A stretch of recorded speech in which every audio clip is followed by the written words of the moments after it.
ിക്കരയിൽ വാഴും അംബികേ നമസ്തുതേ. അമ്മേ നാരായണ, ദേവി നാരായണ, ലക്ഷ്മി നാരായണ, ഭദ്രേ നാരായണ. ചാരുചന്ദ്രമൗലിയായ ശംഭുവിന്റെ ഈശ്വരി, ചോറ്റാനിക്കരയിൽ വാഴും അംബികേ നമസ്തുതേ. അമ്മേ നാരായണ, ദേവി നാരായണ, ലക്ഷ്മി നാരായണ, ഭദ്രേ നാരായണ.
നമസ്കാരം. കുത്തൊഴി മധുരമീനാക്ഷി അമ്മ ശ്രീകോവിൽ ക്ഷേത്ര മേശാന്തി കരിവേപ്പില്ലത്ത് കേശവൻ നമ്പൂതിരി. ഞാൻ 2016 മുതൽ ഇവിടുത്തെ മേശാന്തിയാണ്.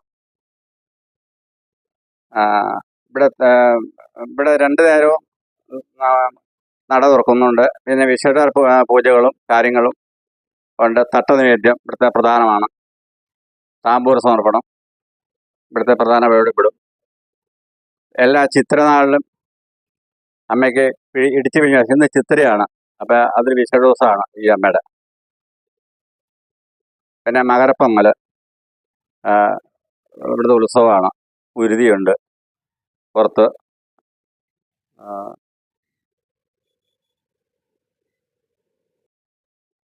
എന്ത് കാര്യവും അമ്മയെടുത്ത് പറഞ്ഞാൽ അത് അമ്മ സഹായിച്ച് കൊടുക്കും.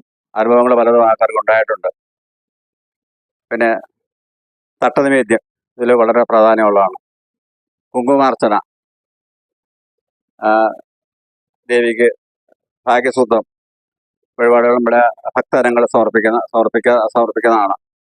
ഉദ്ദേശകാര്യത്തിന് ദിവസപൂജ, മറ്റുള്ള കാര്യങ്ങളും മാംഗല്യത്തിന് വളരെ പ്രശസ്തി ആർജിച്ച ക്ഷേത്രമാണ്.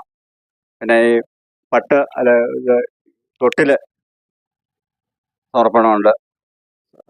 പിള്ളേർ ഉണ്ടാവാനും അവരുടെ കാര്യത്തിൽ മാംഗല്യം എല്ലാവിധ കാര്യത്തിനും അമ്മയുടെ നടയിൽ സമർപ്പിക്കാവുന്നതാണ്. പ്രധാന വഴിപാടാണ് ഈ പറഞ്ഞ 2 കാര്യങ്ങൾ. എൻ്റെ പേര് എസ് രാജഗോപാലൻ എന്നാണ്. ആദ്യകാലത്ത് 2002 മുതൽ ഒരു 18 വർഷക്കാലം സെക്രട്ടറി ആയിട്ടും ഇപ്പോൾ നിലവിൽ പ്രസിഡന്റായിട്ടും തുടർന്നുകൊണ്ടേയിരിക്കുന്നു. ഈ ക്ഷേത്രത്തിൻ്റെ റോഡിന് എതിർവശത്തായി ഈ ക്ഷേത്രത്തിൻ്റെ ഒരു മൂലസ്ഥാനം സ്ഥിതി ചെയ്യുന്നുണ്ട്. ഈ മൂലസ്ഥാനം കുറച്ച് നാളായി ക്ഷയിക്കപ്പെട്ട് കിടന്നിരുന്നതാണെങ്കിലും ഇപ്പോൾ 2 ക്ഷേത്രങ്ങളും പുനരുദ്ധരിച്ച് നല്ല രീതിയിൽ മുന്നോട്ട് പോയിക്കൊണ്ടിരിക്കുകയാണ്. നമസ്കാരം.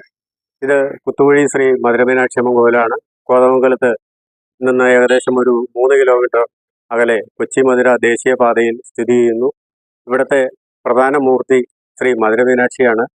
മധുരമീനാക്ഷിയോടൊപ്പം തന്നെ സുന്ദരേശനും കൂടെയുണ്ട്. കൂടാതെ ഉപദേവന്മാരായ ശാസ്താവ്, ശിവൻ, ഗണപതി, കൂടാതെ സർപ്പം, ഭദ്ര, രക്തേശ്വരി, പർച്ചാമുണ്ടി എന്നിവരെ കൂടാണ്ട് നമുക്ക് കുടുംബ കാരണവരായിട്ട് യോഗീശ്വര സങ്കല്പത്തിൽ നമ്മുടെ കുടുംബ കാരണവരെയും കൂടി കുടിയിരുത്തിയിട്ടുണ്ട്. ഈ ക്ഷേത്രത്തിൻ്റെ പ്രത്യേകത എന്താണെന്ന് വെച്ചാൽ നമ്മൾ ചിത്തിര നക്ഷത്രത്തിലാണ് ഇതിൻ്റെ പ്രതിഷ്ഠ നടന്നിട്ടുള്ളത്. ഇതിൻ്റെ തന്ത്രി ശ്രീ കാവനാട് പരമേശ്വരൻ നമ്പൂതിരിയാണ്.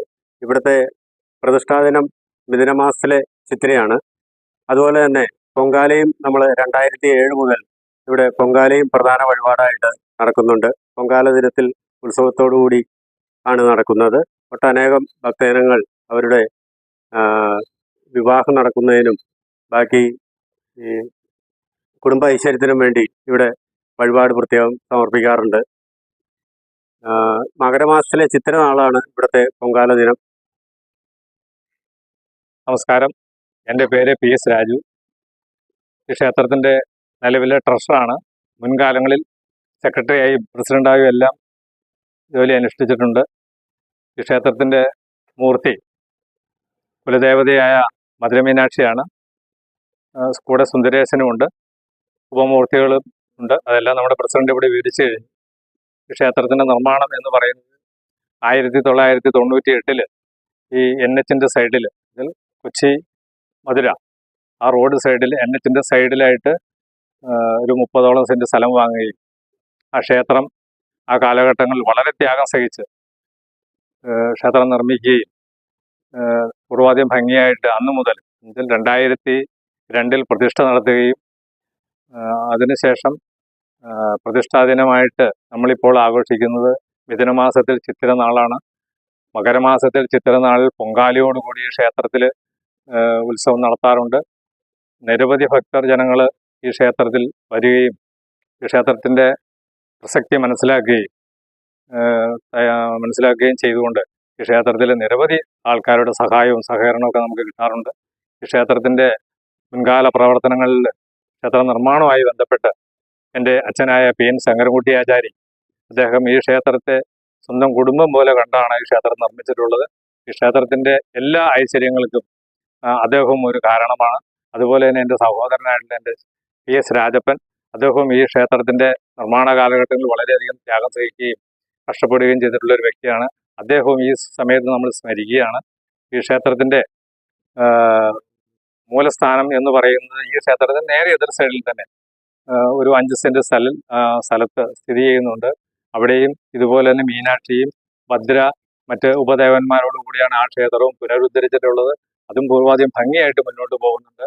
അതുപോലെ തന്നെ ഈ മീനാക്ഷി അമ്മൻ കോവിൽ നമ്മൾ ഈ നിലവിലുള്ള ഈ ക്ഷേത്രവും ഭംഗിയായിട്ട് തന്നെ ജനങ്ങളുടെ എല്ലാ സഹകരണത്തോടും കൂടി മുന്നോട്ട് പോയിക്കൊണ്ടിരിക്കുകയാണ്. ഈ ക്ഷേത്രത്തിൻ്റെ വരും കാലങ്ങളിൽ ഈ ക്ഷേത്രവും ക്ഷേത്രത്തിൻ്റെ പരിസരവും മധുര നഗരം പോലെ വളർന്ന് പന്തലിക്കുമെന്നാണ് അന്ന് ക്ഷേത്രത്തിൻ്റെ നിർമ്മാണ കാലഘട്ടങ്ങളിൽ നമ്മുടെ ക്ഷേത്രത്തിൻ്റെ തന്ത്രിയായിട്ടുള്ള ക്ഷേത്രത്തിൻ്റെ അന്നത്തെ അഷ്ടമംഗല പ്രശ്നവും അതിനുള്ള പരിഹാരക്രിയകളും എല്ലാം പറഞ്ഞു തന്നിരുന്ന കൈപ്പള്ളി നാരായണൻ നമ്പൂതിരി, അദ്ദേഹമാണ് ഈ ക്ഷേത്രത്തിൻ്റെ വരും കാലങ്ങളെ പറ്റിയെല്ലാം പ്രവചിച്ചിട്ടുള്ളത്. ഈ ക്ഷേത്രത്തിൻ്റെ വരും കാലങ്ങളിൽ ഈ കുത്തോഴി മേഖല മധുര നഗരം പോലെ വികസിക്കുമെന്നും ഈ ക്ഷേത്രത്തിൻ്റെ പരിസരത്തുള്ള എല്ലാവർക്കും വളരെ അഭിവൃദ്ധിയും അനുഗ്രഹവും ഈ മധുരമീനാക്ഷിയെ കൊണ്ടുണ്ടാവുമെന്നും അന്ന് പ്രവചിച്ചിട്ടുള്ളതാണ്. ഏതായാലും അതിൻ്റെ എല്ലാം ഭാഗമായിട്ട് നമുക്ക് ഈ അയ്യങ്കാവ് തൊട്ട് കുത്തോഴി വരെയുള്ള ഭാഗങ്ങൾ പരിശോധിച്ചാൽ നമുക്ക് മനസ്സിലാവും മറ്റൊരു ഏത് ഏരിയ ഡെവലപ്പ് ചെയ്യുന്നതിനേക്കാളും വളരെയധികം ഡെവലപ്പ് ചെയ്തുകൊണ്ടിരിക്കുന്ന ഏരിയയാണ് നമുക്ക് അയ്യങ്കാവ് തൊട്ട് കുത്തോഴി വരെയുള്ള ഭാഗം. അതുപോലെ തന്നെ ഈ പരിസരത്ത് തന്നെ നമ്മുടെ അയ്യങ്കാവ് എന്ന് പറയുന്ന സ്ഥലത്ത് അവിടെ ഇരിക്കുന്ന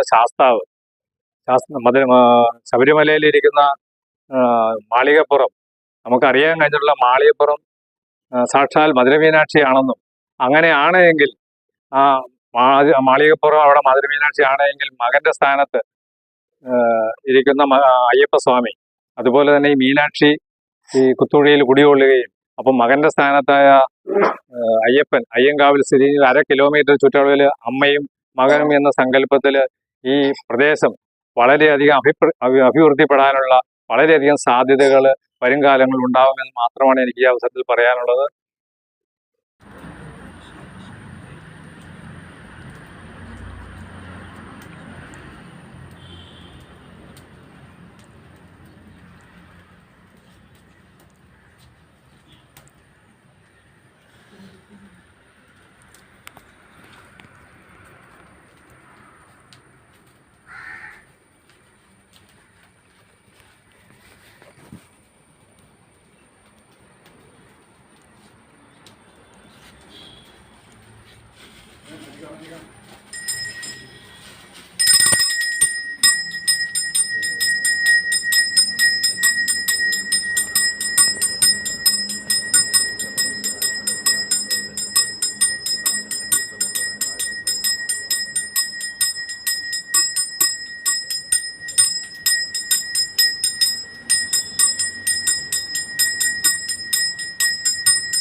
പരിപാടികളിൽ ഉപമൂർത്തിയായിട്ട് സ്ഥിതി ചെയ്യുന്ന ശാസ്താവ്, ശിവൻ, ഗണപതി എന്നിവരാണ് ഈ ശ്രീകോവിലിൽ കുടിയിരുത്തിയിട്ടുള്ളത്.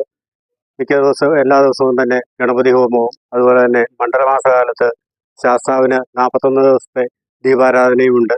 ശിവന് രുദ്രാഭിഷേകം, നെയ്വിളക്ക്, പിൻവിളക്ക്, രാവിലെ ധാരയും നടത്തപ്പെടുന്നു. ഈ ശ്രീകോവിലിലെ പ്രധാന വഴിപാടുകൾ ഇത് തന്നെയാണ്. അത് കഴിഞ്ഞാൽ നമുക്ക് സർപ്പത്തിൽ നടത്താവുന്ന പ്രധാന വഴിപാടുകൾ എന്താണെന്ന് വെച്ചാൽ മഞ്ഞൾപ്പൊടി അഭിഷേകം, അതുപോലെ തന്നെ എല്ലാ ആയില്യനാളിലും ആയില്യ പൂജ നടത്തി സർപ്പപ്രീതിക്കായിട്ട് ഒത്തിരി ഭക്തജനങ്ങൾ ഇവിടെ എത്താറുണ്ട്. ആയില്യ പൂജയിൽ പങ്കെടുക്കുകയും ചെയ്യാറുണ്ട്. ഈ ശ്രീകോവിലിൽ കുടിയിരുത്തിയിരിക്കുന്ന ഭദ്ര രക്തേശ്വരി, അതുപോലെ തന്നെ കാരണവന്മാരുടെ സങ്കല്പത്തിൽ യോഗീശ്വര പൂജയും രാവിലെയും വൈകുന്നേരവും നടത്തപ്പെടുന്നു. ഈ ക്ഷേത്രത്തിന്റെ ചുറ്റുമതിലിന് പുറത്ത് കുടിയിരുത്തിയിട്ടുള്ള ദേവിയാണ് പ്രച്ചാമുണ്ടി. പ്രച്ചാമുണ്ടിക്ക് എല്ലാ വർഷവും നമ്മൾ ഗുരുതി നടത്താറുണ്ട്. ഉദ്ദിഷ്ട കാര്യസിദ്ധിക്കും കുടുംബ ഐശ്വര്യത്തിനും വേണ്ടിയിട്ട് എല്ലാ വർഷവും മുടങ്ങാതെ നമ്മൾ ഗുരുതി നടത്തി വരുന്നു. അത് തന്ത്രി തന്നെയാണ് വന്ന് ചെയ്യാറുള്ളത്. അതിൽ ഒത്തിരി പേര് പ്രതിഷ്ഠാ ദിനത്തിനോടും അനുബന്ധിച്ച് ഇവിടെ പങ്കെടുക്കാറുണ്ട്.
पुष्करणे शाखा उत्तमायां परां श्रियं पार्वती बिम्बविलया परागोकां यशस्विने वसुन्धरामदारासा हरिणेश्वरमालिनी धनधान्यकरीं सिद्धिं त्रैणसौम्यां शुभ